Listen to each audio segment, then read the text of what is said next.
On est quasi fin juillet 2025 là et je peux dire avec assurance qu'il y a très peu de dramas coréens qui quand même sortent du lot. Est-ce que les Coréens sont en train de tomber de leur piédestal?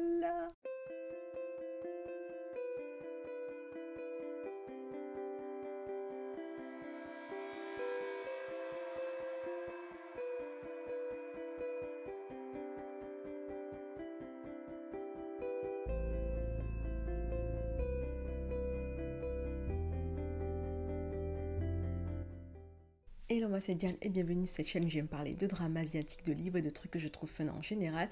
Et dans cette vidéo, je m'étais dit, vas-y, il fait chaud, c'est l'été, on n'est pas là à vouloir trop réfléchir.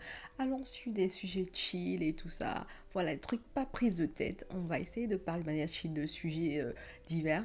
Et en parlant de vidéos chill, il y avait un sujet de vidéo qui m'intéressait depuis un moment, mais je me disais, je vais le mettre plus tard. Et là, je pense que c'est le bon moment pour en parler. Actuellement, dans le monde de drama land, il se passe pas mal de choses et j'ai, je crois, des avis assez tranchés sur 5 sujets particuliers du drama land. Et voilà, je voulais les aborder avec vous de manière chill, vous dire pourquoi je pensais ça et puis voilà, discuter de manière générale de ce sujet-là. Bien entendu, n'hésitez pas à discuter des sujets que je vais aborder dans la vidéo en commentaire, argumenter si vous êtes contre ce que je dis de manière générale. De toutes les manières, c'est que mon avis, donc je suis preneuse des avis de chacun, donc n'hésitez pas, les commentaires sont là pour ça. Et puis sans plus tarder, on va aller dans le cœur de la vidéo. Et de go, le premier sujet qui me froisse actuellement, en fait, le premier sujet qui me fait mal, même limite, c'est que on est fin juillet 2025 et je n'ai apprécié quasiment aucun drama coréen. Vraiment que j'ai visionné, j'ai rien apprécié du tout. Alors, je peux dire que j'ai apprécié vite fait The Queen Who Crows, mais bon, pas tant que ça, c'est juste que j'ai trouvé l'héroïne principale très charismatique et je respecte ce genre d'héroïne. Mais de manière générale, on est vraiment à la mi-année là, et même plus qu'à la mi-année, et vraiment, j'ai pas eu encore de coup de cœur pour un drama coréen. Bon, il faut dire que je crois que ce qui est ciblé actuellement au niveau des dramas coréens, dans le trash, le gore, le thriller, c'est pas des genres qui m'intéressent vraiment. Moi, je cherchais une bonne vieille comédie romantique et j'ai l'impression qu'il y en a de moins en moins qui sont proposées finalement pour nous tous là. Il y en a une qui est sortie il n'y a pas longtemps, qui est en cours de diffusion, que je regarde, je me tâte à regarder, bien entendu. Mais pour le moment, pour tout ce qui est drama terminé, vraiment, j'ai pas eu une belle romance, une belle rom-com que j'ai appréciée chez les Coréens en 2025. Et ça, je trouve ça hyper alarmant. Parce que les Coréens, ils sont dans le game depuis tellement d'années, ils maîtrisent tellement ce qu'ils ont à dire, ils maîtrisent tellement pas mal de choses, ils maîtrisent tellement leur visuel, ils maîtrisent tellement l'esthétisme en fait qu'ils mettent en avant que... Et même les histoires, en fait, ils savent de quoi ils ont envie de parler. Ils proposent parfois des personnages assez complexes et des personnages assez charismatiques. Du coup, je comprends pas, en fait, pourquoi c'est la sécheresse là, du moins pour moi en fait, typiquement. Voilà, donc voilà, ça m'étonne énormément et je pense pas être la seule dans ce cas parce que je me suis un peu baladée dans les commentaires de la commu et tout ça. La plupart ils étaient là en mode les Coréens cette année, il y a un petit démarrage qui est un peu lent, qu'est-ce qui se passe et tout. Donc j'espère que la deuxième partie de l'année ça va aller mieux pour eux et qu'on aura des dramas coréens, surtout des rom-coms pour moi là, qui seront de toute beauté. Vraiment, j'attends ça de pied ferme et j'espère vraiment qu'ils ne sont pas en train de perdre leur place sur le podium, quand même, ce serait assez dommage. J'ai un deuxième sujet qui me tient aussi à cœur, la fiction versus la réalité. Tous les dramas qu'on regarde avec des histoires qui sont racontées, avec des personnages qui sont créés pour qu'on ait une vision de cette fiction-là, ce n'est pas la réalité. Et il y en a qui confondent un peu trop la fiction et la réalité et ça peut aller très loin parfois. On peut assister à du bullying en ligne, du cyberharcèlement, parce qu'on pense que tel acteur a joué le méchant pendant tel nombre de dramas, donc c'est un méchant foncièrement. Ça me rappelle Park Soo-yeon qui a joué dans The Glory and The Queen of Tears, qui vraiment, il s'est fait harceler en ligne parce qu'il jouait le méchant à chaque fois et qu'il le jouait très bien. Big up pour lui, c'est un bon acteur du coup. Il y en avait qui en fait pensaient qu'il était trop méchant et il y avait vraiment du harcèlement en ligne contre cet acteur-là, le pauvre. Je pense qu'il se déconnectait carrément de tous ses réseaux pour ne pas être assailli par toute la négativité qui entourait en fait les mots que lui balançaient tous les internautes qui pensaient qu'il était en réalité le méchant qui jouait dans ces dramas-là. Il y a aussi le monde des ships de biel thaïlandais, les couples de biel thaïlandais. Il y en a qui confondent vraiment pour le coup les dramas de la réalité. Les gars, ils ont joué une romance bielle, ils sont trop mignons dedans, ils ont une belle alchimie. Il y en a qui pensent qu'ils sortent en vrai et ils les forcent limite à sortir en vrai ou bien en fait quand ils voient que ces acteurs-là qui ont joué magnifiquement ces rôles-là ont des vies, c'est-à-dire ont des amis, des copains, des petites copines, il y a un déferlement de haine contre ces acteurs-là parce que ils auraient voilà, brisé la romance qu'ils avaient idéalisée grâce au drama qu'ils avaient visionné. Non mais les gars, on peut se calmer un peu s'il vous plaît. Les acteurs, ils sont payés pour jouer ces rôles-là. Les personnages, ce sont des fictions. Tout ça, c'est fictif. C'est pas la vraie vie. Même si les acteurs sont doués pour nous faire croire en la réalité de leurs personnages, ce n'est pas pour autant qu'on devrait les confondre à la réalité. Ce sont des humains qui revêtent des masques le temps d'un drama, d'une série. Donc, peace and love, guys. Peace and love. Je repense vite fait là à un petit drama qui a eu lieu il n'y a pas très longtemps, il y a 2 semaines je crois. L'un des acteurs qui jouait dans la série thaïlandaise Reset était dans la boue parce qu'il a une copine et les gens l'insultaient. Je me suis dit, mais c'est quoi ces conneries, les gars? On peut avoir une vie autre que le personnage qu'on joue dans un drama, s'il vous plaît? Est-ce qu'on peut avoir une vie à part le personnage qu'on joue dans un drama? Non, mais parfois c'est violent. Le troisième sujet qui me préoccupe actuellement beaucoup et qui m'empêche même en fait de bien programmer ma vie de manière générale, parce que à cause de ce sujet-là, je suis tout le temps scotché devant mon PC, hein, c'est que je trouve qu'il y a trop de biels actuellement en cours de diffusion. Il y en a vraiment trop. Je pense qu'au bas, moi, il doit y avoir au moins 15 biels qui sont en cours de diffusion actuellement.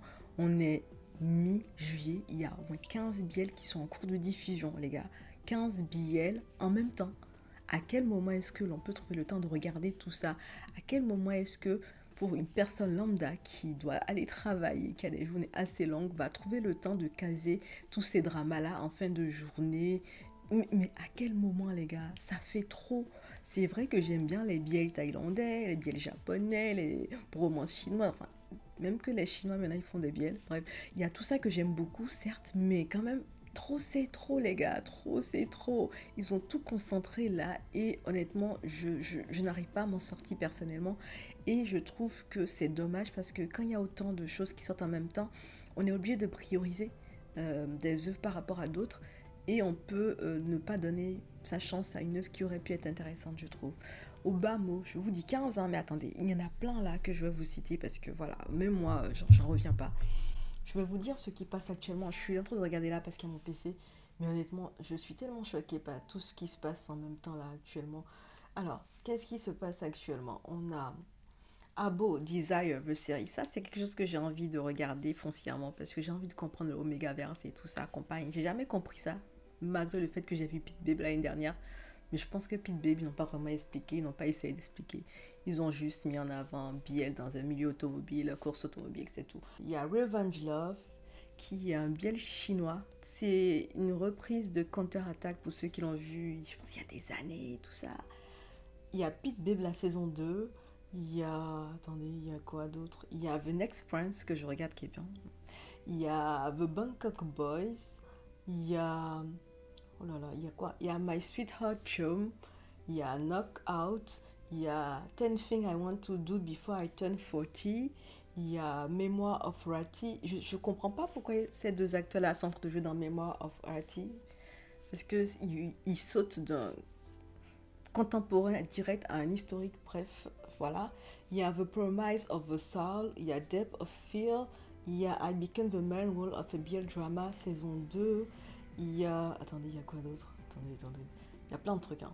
Je suis sûre que j'en ai sauté là, parce que... Il y en a The X Morning, il y a... Il y a Mission to the Moon, il y a A Sketchy Job, il y a...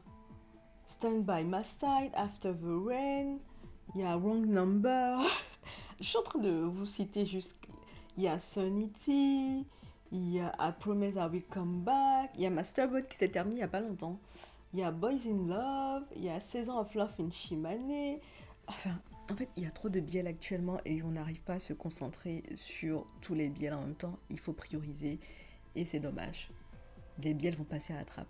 Et 2025 sera une année très compliquée pour moi parce que je dois faire un top biel en fin d'année. Et il y a beaucoup trop de biels en fait à classer. Il y en a beaucoup trop. Et j'avoue quand même qu'il y en a pas mal qui sont très bien faits. Donc ça va être dur pour moi. Et malheureusement, j'aime beaucoup les biels, mais c'est un fait, il y a trop de biels actuellement en cours de diffusion. Et je pense qu'à une échelle plus grande, 2025 est une année qui a produit trop de biels. le quatrième truc que je vois venir de loin là, et j'espère que vous le voyez aussi, c'est le fait que les dramas japonais vont avoir une meilleure cote cette année en 2025. Honnêtement, les dramas japonais, de base, moi je les aime de folie. J'aime la photographie, j'aime la cinématographie, j'aime la musique, j'aime bien le mood en fait, un peu mélo avec des introspections sur les humains. Voilà, l'humain au cœur de tout, l'homme finalement. J'aime trop comment sont filmés les dramas japonais de manière générale. Et là, en 2025, honnêtement, il n'y a que des pépites qui sont en train de sortir. Il y en a quelques-unes qui sont des adaptations de très bons dramas coréens. Et honnêtement, les Japonais les reprennent à leur sauce et on aime tellement, on aime tellement. Récemment, là, ils sont en train de faire une réadaptation de Marry My Husband et honnêtement, on est à fond déçus. J'aime trop ce qui se passe dans ce drama so far.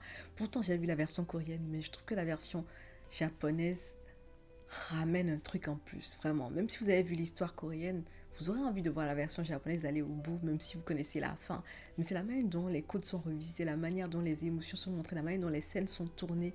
Il y a, vous savez, comme des points de vue qui sont légèrement switchés et honnêtement, ça rend le drama tout aussi intéressant.